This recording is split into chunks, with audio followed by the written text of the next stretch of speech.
waxaan raacinayaa intaa rasmiga naga soo horjeeda Soomaalidan ka hadlaya culimaaha waa caamataha culimadeedii caamadeeda waxaan waxa weeyaan saynu wada sheeganayno markaynu ka duulo waa dalkeen waa diinteeni waa dalkeeni waa dadkeeni cidina lama ilahayn dhaxalkeena waxaynu wareejinay waa su'aal taagan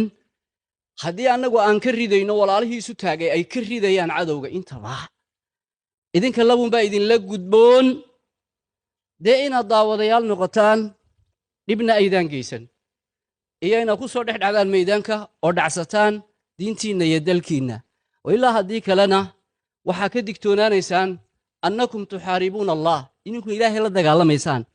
rasuulkuna wuxuu calayhi salaatu wasalaam man caadaa lii waliya faqad aadantuhu bilxarb weliga ilaahay waa addoonka allah subxaanahu wa tacaala diintiisa iyo xaqiisa u taagan inuu hirgeliyo ee alla caabudaya qofkii la dagaalamaana alluu la dagaalamay waxa weeyaan tawba nasuuxa dhammaan addoommadoo dhan bay u bandhigatay an natuuba allah tabaaraka wa tacaala tawba nasuuxa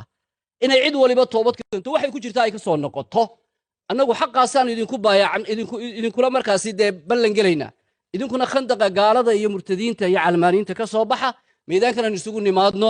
lakum maa lanaa wa calaykum maa calaynaa